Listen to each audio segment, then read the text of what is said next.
amor, amor. Dinheiro na mão é vendaval. É vendaval na vida de um sonhador. Um sonhador. Quanta gente aí se engana. E cada cama com toda a ilusão que sonhou. E a grandeza se desfaz quando a solidão é mais. Alguém já falou, mas é preciso viver e viver não é brincadeira, não. Quando o jeito é se virar, cada um trata de si. Irmão desconhece irmão. E aí, dinheiro na mão é vendaval, dinheiro na mão é solução. E que solidão dinheiro na mão é vendaval, dinheiro na mão é solução. Que solidão. Essa música é do Paulinho da Viola. Quem gravou foi. É mais conhecida hoje em dia pelo Alexandre Pires do Só Como Pra Contrariar a Verdade. Ô, raiva. Não, não é raiva, não. É pra falar a verdade. Né? O divórcio do século. Eu vou fazer um tá. Né? É verdade, porque o meu divórcio foi basicamente igual ao da banda Calypso. Só que, como eu disse, né? Eles tinham bens, né? Eles tinham negócios, né? Eu não, né? Eu era uma mulher submissa que eu não tinha nada, nem trabalho, nem estudo, nem nada, né? Verdade. Calcinha suja, verdade. Morava no fundo de quintal, golpista. Né? Então, durante a sua vida inteira, você ouvia essa palavra, eu te tirei de um fundo de quintal, né? Me tirou de um fundo de quintal onde meu pai era honesto, minha mãe era honesta, verdade.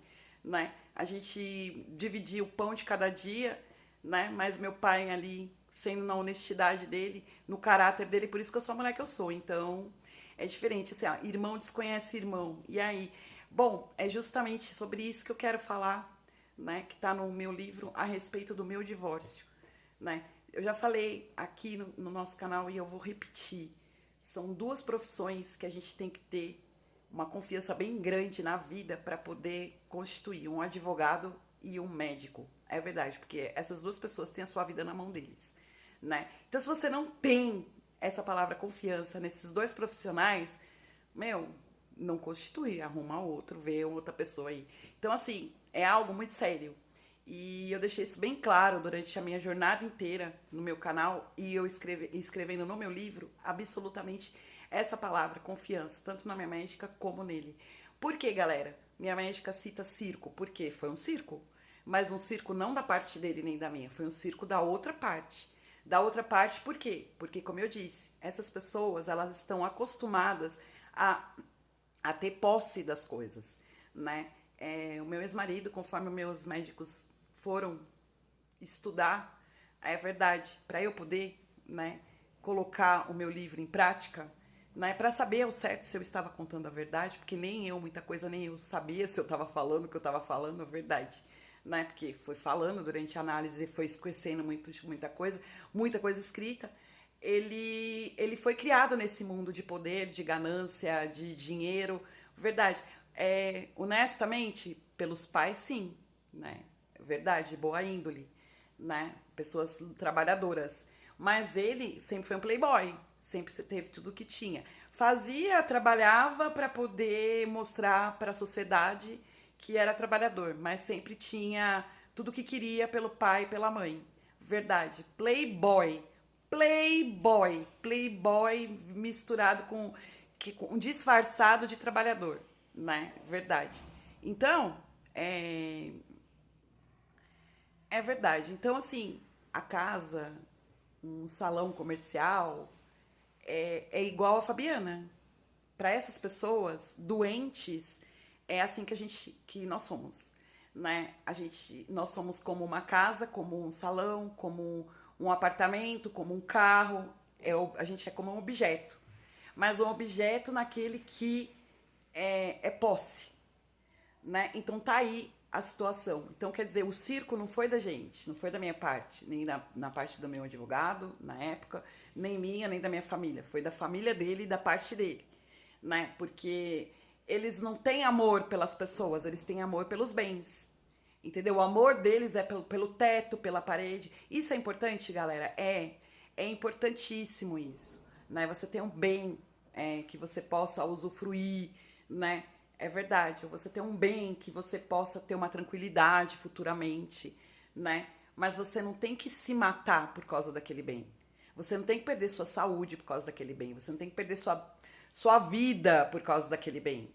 Porque você vai embora e aquele bem vai ficar para pessoas ali, sua família.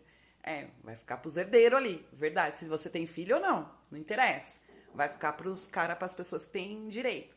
Quando você for embora, você não vai levar um apartamento, você não vai levar você não vai levar nada. Você vai levar aquilo que foi embora e acabou. Você não vai levar nada, nada. Você vai enterrar ali a 7 palmos debaixo da terra e os bichos que saem do seu corpo, porque não é os bichos que tá na terra, é os bichos que saem de dentro da gente, que vai comer a gente todinho. Vocês já leram sobre a decomposição humana?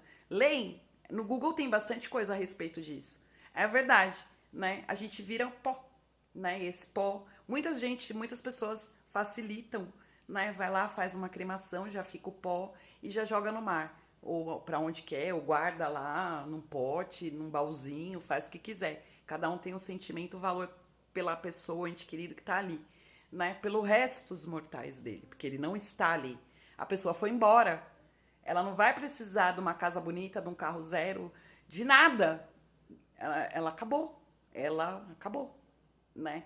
Então, foi basicamente isso que eu estava me sentindo dessa forma e vendo que aquilo ali ia me levar para justamente a 7 palmos para baixo da terra. É verdade. Ou pela minha saúde, né, pela situação que eu vinha, ou pela ganância, o poder de matar eu e ele. É verdade, porque a gente estava brigando com gente obcecada por bens, por dinheiro. Obcecada. Sabe o que é obcecada? É essa palavra. Né? E eu sou de uma pessoa de uma origem muito humilde. É verdade. Então, assim, eu não fui criada nesse mundo. Eu fui criada no mundo, conforme meus médicos estudaram sobre a minha pessoa, e eu consegui, durante meu tratamento com a neurociência, eu fui criada no mundo que meu pai trabalhava o mês inteiro para fazer compra de supermercado para a família, para mim, para minha mãe, para o meu irmão, né? Contava ali o dinheiro para comprar mistura para o mês, comprar bolacha, um Danone, é verdade. Fazia planos para comprar um presente bom de Natal pra gente, é verdade. Então eu fui criada dessa forma. Então quem é criada dessa forma não tem aquele não é translumbrado, não é vislumbrado em matéria. Né? E depois do meu AVC foi muito pior, ficou pior ainda para minha pessoa, porque eu enterrei as pessoas em vida. Né? Foi porque eu quis? Não, eu esqueci. Verdade, esqueci a minha história basicamente. Então assim, né, eu enterrei muita gente em vida que me conhece e eu não sei nem quem é. É verdade. Então, assim, depois do meu AVC, foi mais pá de cal. E depois da Covid, então, mais pá de cal ainda. Porque eu falei, o quê? O quê? Então tá aí o circo, né, da médica. Tá aí o circo da médica.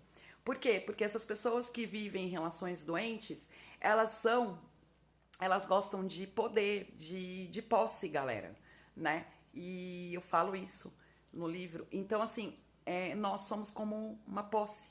Eles são donos da gente, né? E perder aquilo é algo, mesmo que você não ame, que você não goste, né? Mas perder aquilo, tirar aquilo da sua vida, tirar aquilo, é a mesma coisa que perder uma casa, um apartamento, é mais ou menos igual, né? E aí fere o ego, fere o ego. E o que eu fiz ferir o ego, não só dele, como da família dele. Porque durante anos e anos, como diz meus médicos, como eu escrevia no meu diário, né, como eu publico no meu livro, como eu escrevi no meu livro, vai ser publicado, eu fui taxada como uma mulher que casei para dar o golpe do baú. Né? Que golpe do baú.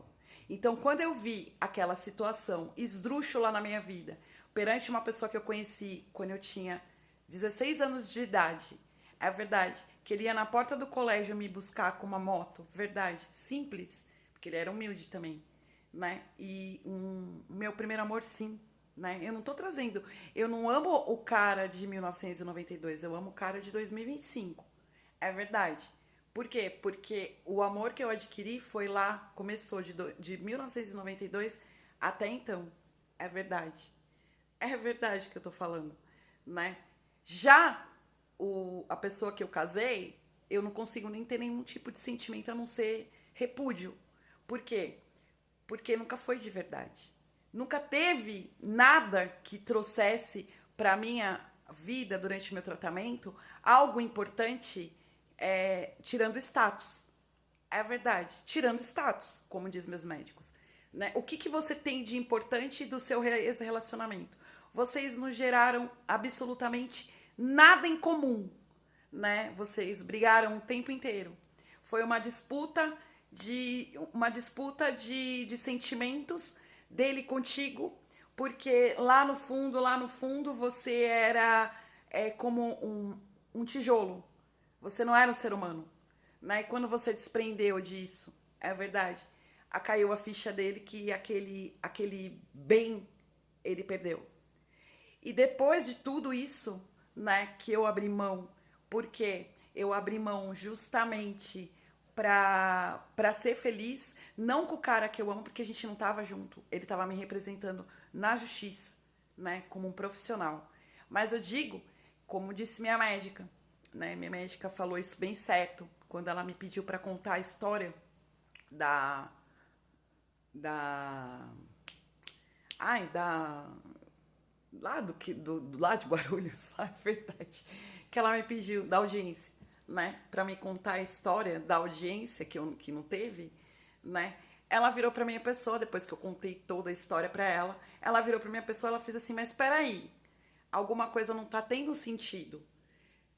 Você não tinha um namoro lá no Recife? Não era o pai de sua criança do Recife? Então, assim, se você tivesse que abrir mão por alguma coisa, não era pra ficar com seu advogado, era pra ficar com o rapaz que era o pai do seu filho, da sua filha, não é isso? Você tinha um envolvimento com ele. Então, as coisas não condiz. Tá aí a minha ida pra Recife em 2021, pedir pra parar de falar da minha pessoa e do Léo. Porque eu sabia que vinha de lá junto com meu ex-marido daqui. Por quê? Leonardo Cambada toda. Entendeu? Do Instituto Vita. É verdade. Danilo e aquele povo todo. Né? Tá aí quando a gente veio com esse veredito que eu fui para Recife em 2021.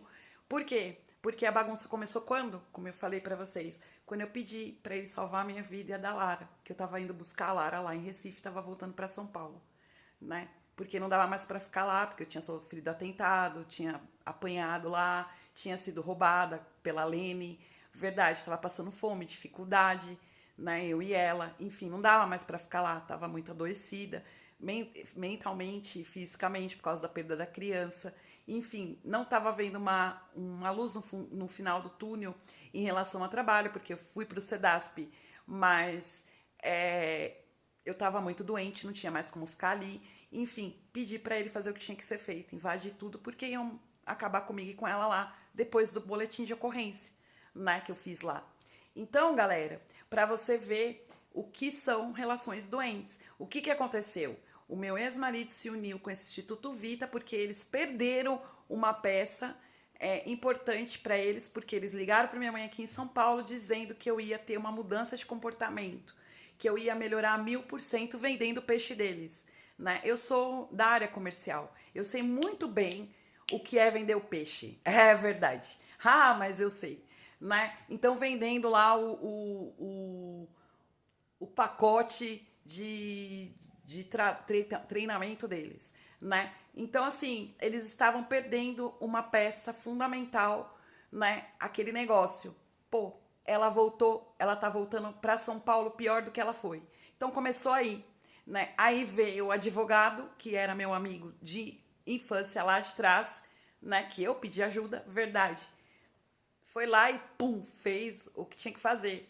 Meu, vou matar a mulher lá, vou matar. É verdade, né? Por mais que vão matar ela. Então, entre qualquer coisa, eu tenho certeza, como eu conheço ele há muitos anos e eu sei como ele é, eu tenho certeza absoluta que ele falou: não, não vou mais mexer com elas, né? Vai vir embora para São Paulo e acabou. Quando eu fiquei grávida, eu falei para ele: eu tô grávida, não tá na hora de vir embora? Então foi bem por aí, né?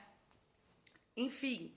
Então, na cabecinha desse povo do Vita aí, eles estavam perdendo uma peça fundamental. Então, já perdeu tudo mesmo, agora já tem um boletim de ocorrência contra a gente, contra clonagem de celular, agora vamos botar para quebrar. Né? Então, o que eles fizeram? Eles botaram para quebrar junto com o meu ex-marido, com o pai da minha filha, com a Silvia aqui em São Paulo e com as famílias misturadas. É verdade. Tá aí a tentativa de suicídio que eu mencionei para no hospital, quando hoje é o Dia Mundial do Setembro Amarelo, verdade, para assistente social, né, no hospital, na hora que eu voltei, né, porque eles fizeram massagem cardíaca, desfibrilador, verdade. Essa situação da memória, eu já falei para vocês, a minha médica cogitou realmente de ter faltado oxigenação no cérebro, mas não teve nenhuma sequela nesse sentido. Então, galera, é bem por aí, né? As pessoas que vislumbram poder, ganância, status, quando elas perdem, elas ficam dessa forma, né? Ficam dessa forma. E a prova maior foi o desafio do Fred, né? Eu falo que o Fred ele foi usado, é verdade, ele foi usado por essa turma, né? Eles pegaram o pai da minha filha e usaram ele, né? Como para poder mexer com o meu psicológico. É triste isso? Mas isso tudo foi superado pela minha pessoa. Mas não tinha que estar trazendo essa situação de volta, principalmente depois de 2021 que a gente conversou e a gente se perdoou pela falha do amor, pela falta de reconhecimento do bebezinho, né? Pelo abandono. Então, mas isso era porque vingança, raiva, porque eu taquei polícia, né? Porque eu deixei bem claro para todo mundo o que vem a Janaína, posse. Eu tava saindo de lá, né? Posse, então são pessoas doentes, tá vendo? Como a médica ela tem razão. São pessoas doentes. Então o que ela fez? Ela se uniu, né? Ela foi lá em 2018 vasculhar minha vida lá, né? Com os caras, porque ela já sabia do BO, ela já sabia da ela foi logo que eu entrei para trabalhar com ela. Ela foi para Recife falar com os caras, entendeu? Ela e a mãe dela e o filho dela, né? Eles ficaram lá uma semana. Então, assim, o que acontece? Ela quis saber ao certo, ela ouviu minha versão, ela abri mão do meu litígio, quer dizer, eu estava em litígio nessa época, verdade. Né? Ela queria saber a história inteira, ela entrou em contato com os caras lá, entendeu? Porque o objetivo dos caras era me levar de volta para lá. Melhor do que eu voltei, porque é posse, né? Então, porque eu vim destruída de lá, então eu me fiz aqui em São Paulo, eu me levantei, então eu tinha que voltar para Recife, né? Só que lê do engano deles. Por quê? Porque entre o que eles queriam estava o que eu queria para minha pessoa e o que a minha psiquiatra viu toda essa trajetória, essa estrada catastrófica, mais suja impossível. E aí, quando estava tudo perdido, que ela veio em casa, ela fez o show da Janaína, me acusando, falando o nome da minha pessoa e falando o nome do cara que eu amo no corredor do meu apartamento, do antigo prédio, que nós éramos dois vigaristas. Aí ela falou na minha cara e eu gravei, né? Que ele era um pilantra e eu também. O que ela fez? A cartada dela. Fazer a união com quem? Com uma mulher apaixonada, porque ela já estava ali, ela já estava inflamada desde 2017, ela já estava ali, inflamada na bagunça, né? É verdade, quando meu ex-marido descobriu quem era o advogado. Então já estava todo mundo ali. Isso daí é o quê, galera? Gente que cultiva a relação doente, que para eles isso é normal, né? São pessoas doentes. Então, assim, por que a minha médica sempre disse, Fabiana e Leandro são saudáveis? Porque a gente não estava brigando por um pelo outro ou por alguma coisa, não, né? Ele estava sendo profissional ético para me assistir numa causa. Verdade que ele sabia que eu tinha direito, né? É verdade. E eu estava lutando por algo para minha pessoa que também era de meu direito. Mais nada, só que nesse tempo a gente foi viver nossas vidas. Quando a gente se envolveu, não existia mais processo de litígio. Eu não larguei o meu litígio para ficar com o Léo. É verdade, mas a cabeça dessas pessoas, elas são tão podres, elas são tão maquiavélicas que elas conseguem colocar isso. Esse negócio, você tinha um caso. Não, eu nunca tive o caso. Se eu tive um filho no Recife, como diz minha médica, essas coisas não estão ligando. Aí a minha médica ligou, ela fez o quebra-cabeça, ela e o Dr. Marcos fez o quebra-cabeça e falou assim, tá aqui pra você e pro Leandro. Vocês são saudáveis. Agora, vocês não têm que carregar nada no ombro de vocês dois, dessa galera doente. Eles têm que se cuidar. Então, tá aí a história. Né? Eu só desejo luz, gente. São pessoas totalmente... É triste essa história? Mas não é triste pra mim, pessoa. Não é triste pra ele. É triste pra essas pessoas que elas acham que sai por aí comprando os outros, né? E tem pessoas que não tem preço. Eu não tenho. O meu preço é amar de verdade. Quando eu amo, eu respeito. Quando eu amo, eu sou leal. Quando eu amo, eu tomo porrada em relação para defender mesmo. E pode atirar pedra, que eu vou estar ali. Eu vou estar ali defendendo até o fim. E se eu falo, eu tô do seu lado, é do seu lado que eu tô. Pode acontecer o que for, cara. Mas eu sempre fui assim, né? E quando eu gosto de verdade, eu gosto. E quando eu amo mesmo, né? E acabou. Minha mãe fala, o amor é cego. É cego, surdo e mudo, né? Mas quando ele é de verdade, ele existe, é por aí. A gente não sai por aí. Eu sempre aprendi isso com os meus pais. E durante meu tratamento, é verdade. Quem fala mal de ti, fala mal do outro. E tem outra coisa. Quem te defende na sua ausência é quem é de verdade, né? Agora, porque para defender na presença é fácil, né? Mas defende na ausência. Fale bem de uma pessoa na ausência dela. Aí você vai conhecer a verdadeira pessoa, quem ela é. Um beijo, amor, amores. É isso aí. Até amanhã. Tchau, tchau.